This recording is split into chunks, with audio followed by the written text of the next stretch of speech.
Good afternoon, everyone. Hello. It is that time again. I am back. I'm back. Been away for a little while and I am working on my consistency. 10,000%. I'm working on my consistency. So I just wanted to come on, do a continuation of my last talk that has just been absolutely ringing in my heart.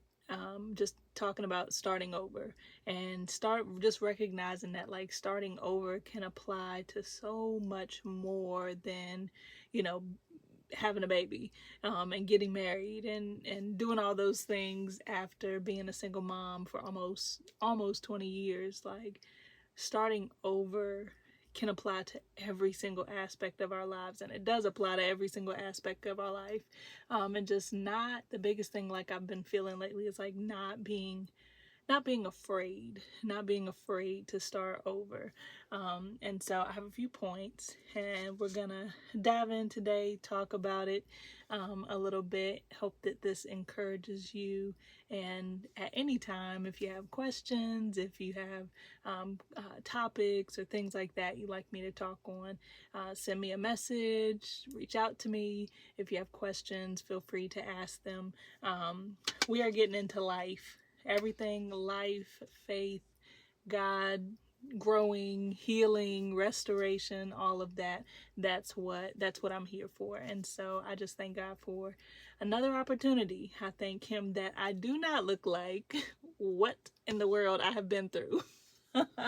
I'm so grateful and so thankful to God for who he is, and there is no denying that there is one God. There's no denying it. Absolutely no denying it. If you've ever been in a situation where you had your so called back up against the wall in more ways than one, and you didn't see any way out, and you said a little prayer, whether you had faith or not, you cried out to God, whether you had faith or not, whether you truly believed or not, and you saw breakthrough in an area of your life, you have to give, cannot deny, have to give credit to God. And so easily we forget. And so that's been something that I've been hearing, even, through our teachings in the ministry that I'm a part of, just hearing as far as, okay, like, remember, make it a point to remember. And even the devotional that I was reading today was talking about, it called it the art. See if I can find the actual word.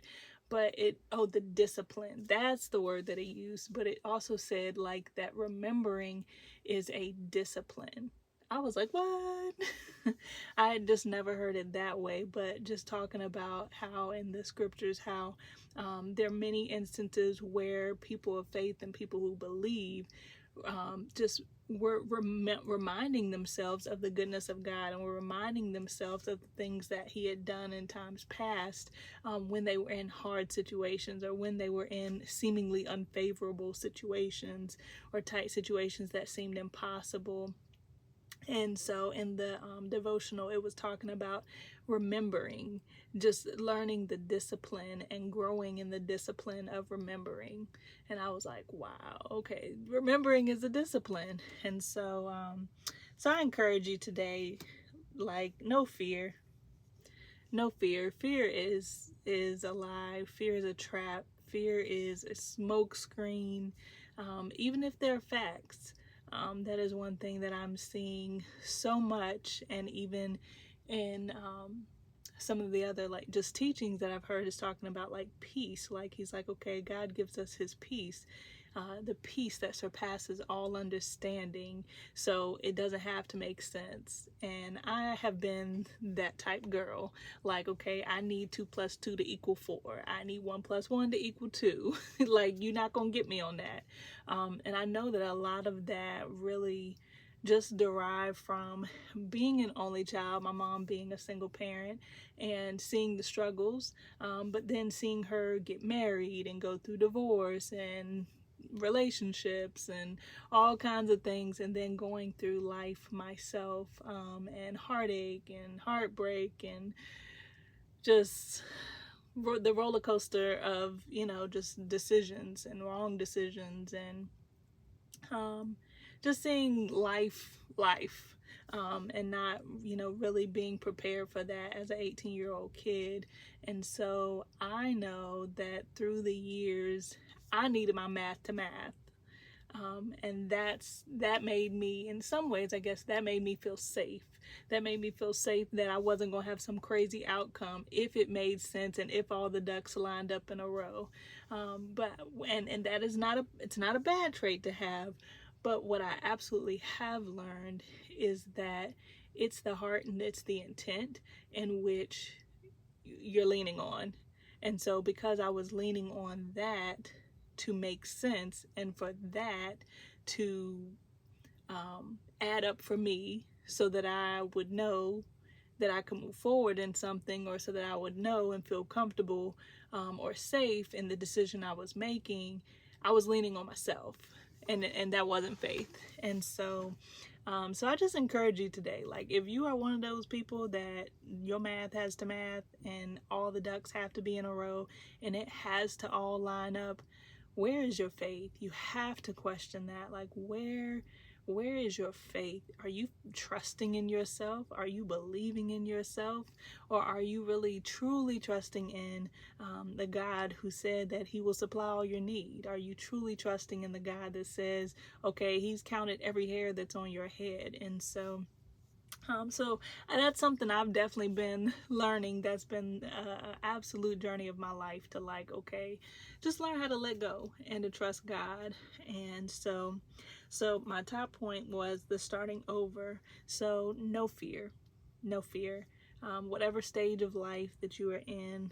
And that's something that repeatedly, like, a lot of times I have, just friends and people that I know, and they know different points and different times in my life where I have taken leaps of faith. I have taken jumps. I have, made decisions when things did not make sense at all. Selling a home in the midst of COVID, buying a home in the midst of COVID, selling a home not knowing where we were going to live, like, just, to the natural mind, like, it doesn't make sense. And it's like, okay, you need to have a plan in place. You need to have this, you need to have that. But that's where I just saw, even within myself, like, that was me relinquishing control. That was me saying, okay, God, I trust you beyond, I trust your word. I trust what you've said. I trust what I've heard. And I don't have to see the whole picture. I don't have to see the whole staircase and the full plan in order to step out and to obey what you are saying to do. And so I just encourage you today, if there is something that is on your mind or your heart, or that God has been leading you to take a move, take a step, step into a relationship, let go of a relationship, forgive someone, whatever the case may be, make that business step, start school, whatever the case may be, like, take the step. Trust that God sees and he honors your faith, and that he's not going to steer you wrong. He will not steer you wrong. And that all things work together. That's one thing I have seen. Yes, it may not feel good. And I think that's the part that, we as people and even as believers, like, have to get over, when we hear in the word, it's like, okay, all things work together for the good. Okay, just because all things are working together for the good doesn't mean that it's going to always feel good. And sometimes in life, I think we have maybe lived so elementary that things have to feel good in order for us to believe, or in order for us to trust, or in order for us to step out, or in order for us to have faith and continue. And that is absolutely not, that's not the case, and that's not faith. So much more I'm reading.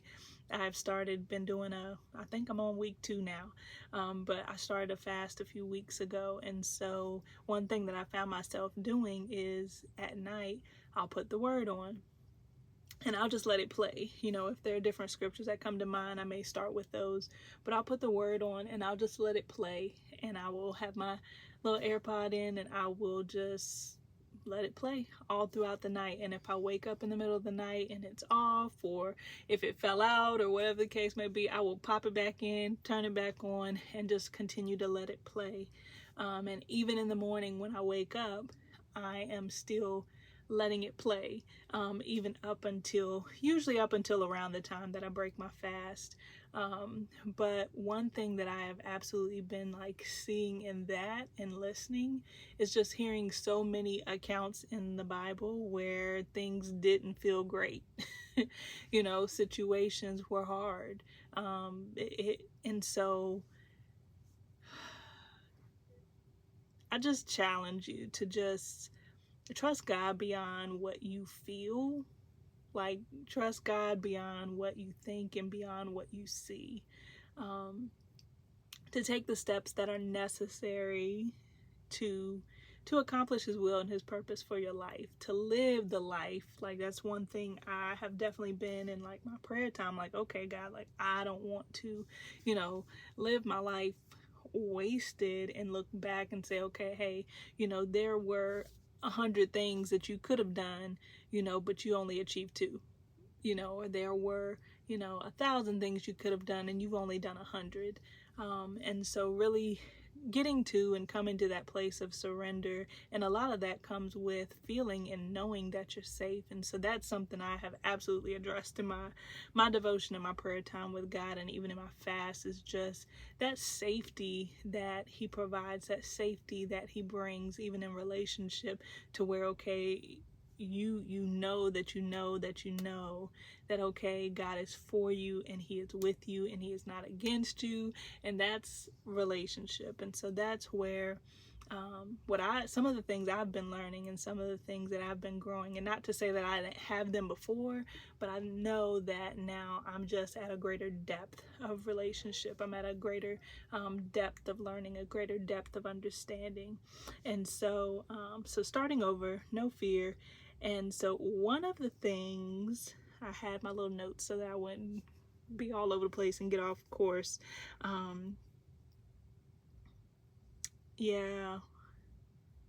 So in that starting over, and I'll talk about that fear piece, but it's important to allow yourself to heal. And that healing can take shape in many different forms. Oh my gosh, so many different forms. Like, a conversation can be healing. Taking a drive can be, aid in a form of healing. Taking a trip, whether it be a day trip or a weekend trip if you can afford it, or a week trip, or whatever the case may be. But a lot of times that I have recognized, like, people don't want to be alone, and it's like a fear of being alone. But more often than not, you heal, and you heal. Yes, relationships are great, relationships are good, and we need community, we need each other. But when it comes down to it, at the beginning and the end of the day, when you're healing physically, that's you and your body. Like, no one else can do that for you. No one else can be in that space and experience the actual natural healing.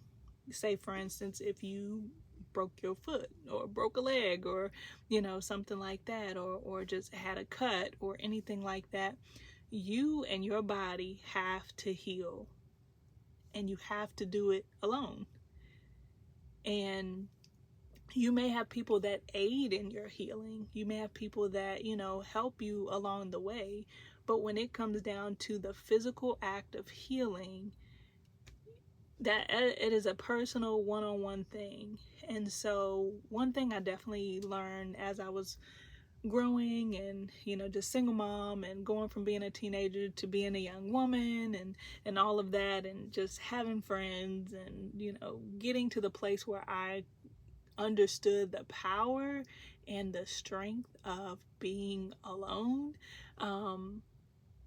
I would take trips. And so I used to do this years ago, and then I got to a point where I was doing it like once a month. But I would take trips literally, and I would go to the beach. I would find a spot, find a beach, or find a place I wanted to go, and I would just take a couple of days, 2, maybe 3 days if I could, afford it at that time, and I would just go. And I had no agenda. I had no, no necessarily like no motive. I wasn't like, okay, oh, I want to go shopping, or I didn't have plans to go meet anyone or anything like that. I literally, it was a alone time, and I planned that time specifically to go, to be alone, to get before God, to be quiet if I needed to read, to pray, to lay out in the floor, to walk the beach, whatever the case was.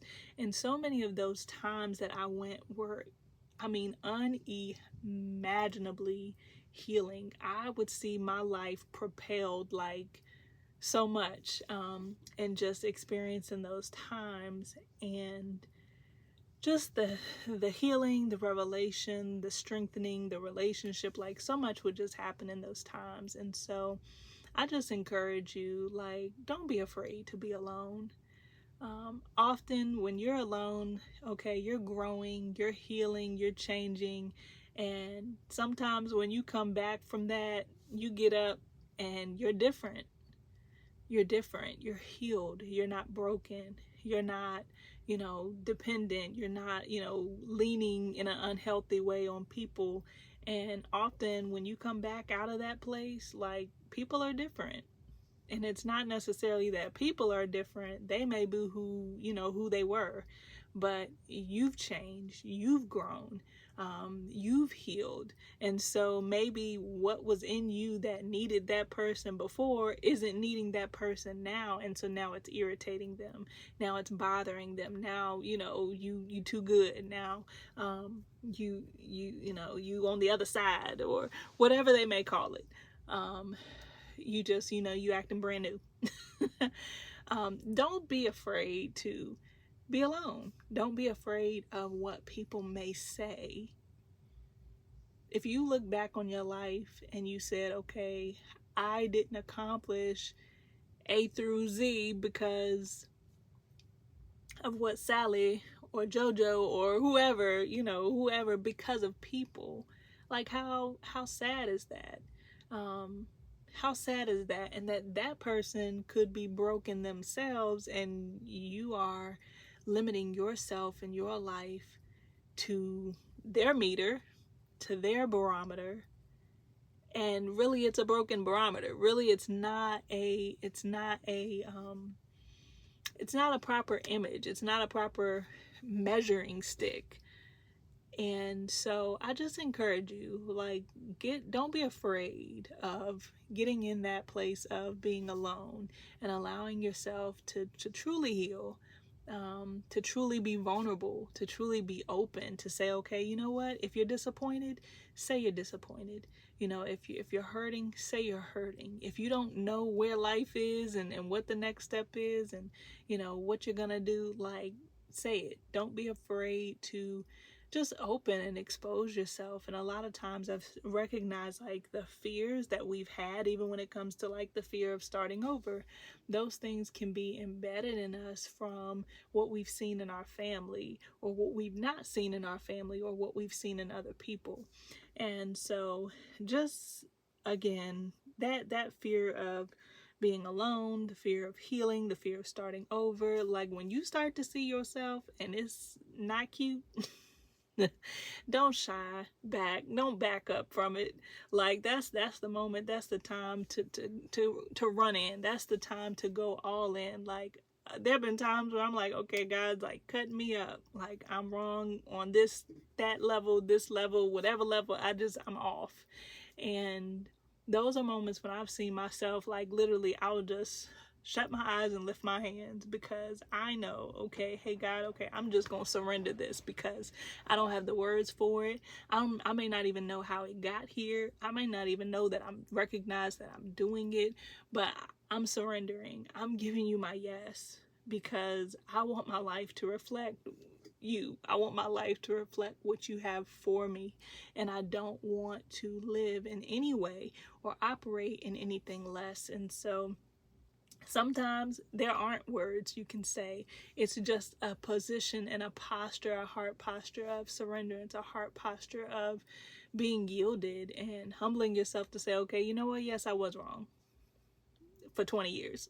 Or yes, I was wrong, in the choices that I've made or the things that I've done. And so don't be afraid of that either.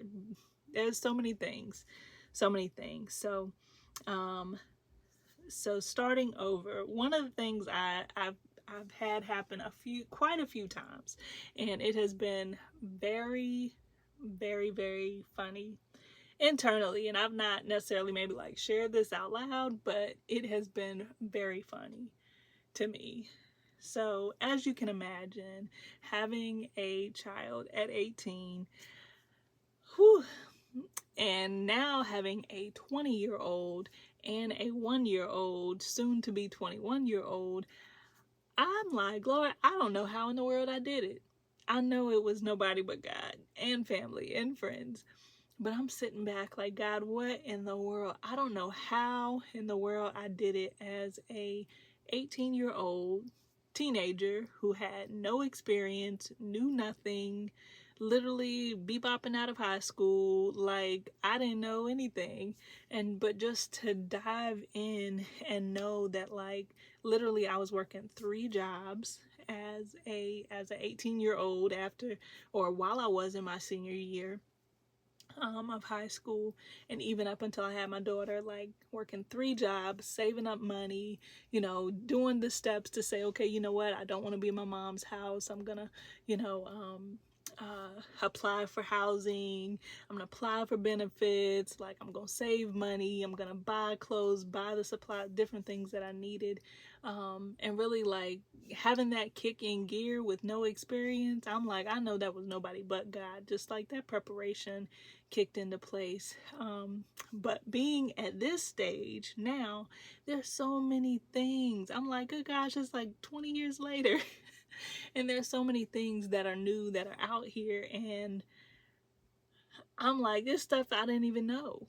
And so sometimes I've just had to literally find myself laughing because I'm like learning from someone who is almost half my age, not quite half my age, but very close. And maybe 10-ish, a little more than 10 years younger than me. Learning from someone who is very young, but is literally like not afraid to go out there and do the research, and she's trying this, and we were fellow moms in the hospital together, and that's how we met. But literally she is like trying this and trying that pamper and trying this and trying that and trying this and trying that. And it's her, first baby, and she's, newly married. I think we've both been married around the same amount of time, going on 3 years. But just to see, like, there is no fear. Like, she is like trying stuff and all kinds of foods and this and this and that. And I've learned so much from her. I just sit back and watch, and I'm like, God, I don't know how in the world I did this 20 years ago, because it's a lot. It's a lot. And there's so many things that even a year in, I'm still learning, that I'm like, okay, God, like, these are just some things that I literally don't have the words for, because I don't know. I literally don't know. And I found myself just like tearing up, because I'm like, God, how great are you that at 18 years old, I knew nothing. But yet you kept me, you covered me, you protected me, even when I made decisions that were so far out of your will for my life. You rerouted me. You protected me, covered my heart, you healed me, you transformed me, brought me back from mistakes I would make and then go back out. I'd repent, you get me back on the road, help, heal, restore me, and then I would go out and make the same mistake again. And I'm just like, God, wow. To see that here I am, like 20 years later, with a healthy family, healthy baby. I'm just in awe of God. And so I just encourage you, like, don't be afraid to start over. And that's little one there.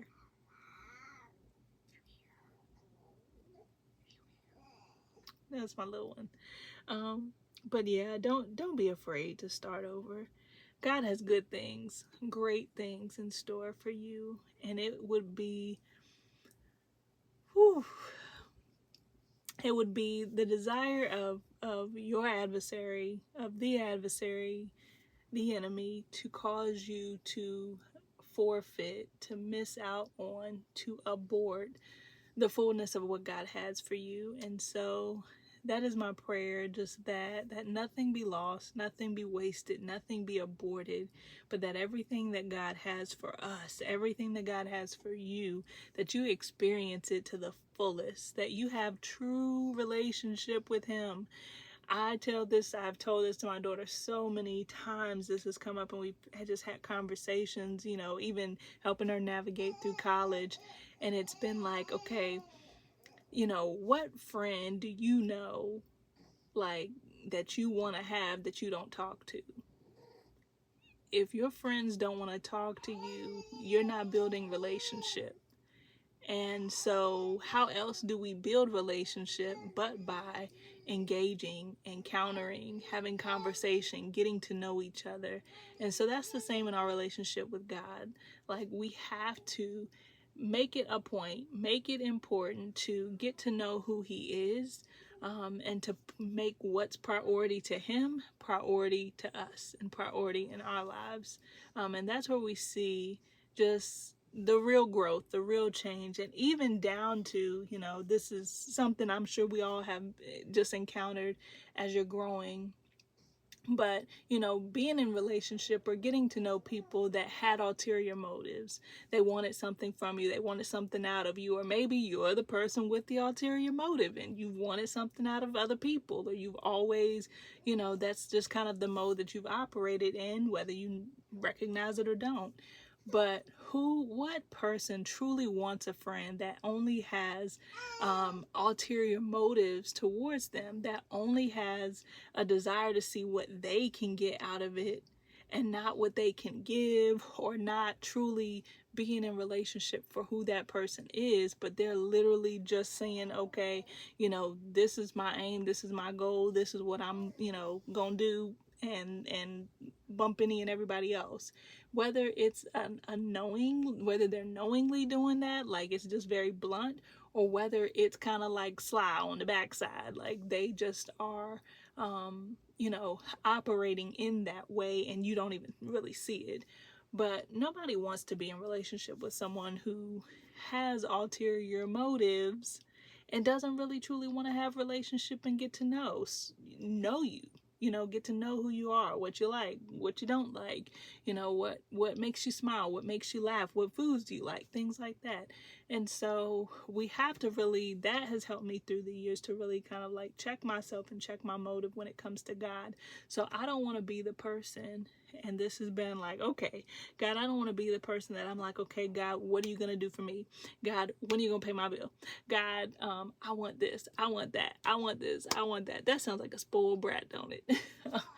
But just recognizing, okay, like, God, okay, I'm coming to you and I want a relationship with you. I want to know you for who you are, not for what you can give me, but for who you are. And I want to reflect your heart and reflect your love that you have for me. I want to know how much you love me, and I want to be able to reciprocate and give you love back. And so just really truly diving into relationship with God, whether you know how to have a healthy relationship or not. It is possible. I can't say I knew how to have a healthy relationship, and he has absolutely helped to guide and walk me through this. So all things are possible with God. Just ask. Literally, you only have to ask. And if you're asking and you're asking amiss, we can always ask, okay, God, do I have the wrong motive for why I'm seeking you for this or for that? Or why I'm seeking you, period? Do I have the wrong motive? And asking him to just cleanse and purify our motives and purify our thoughts and purify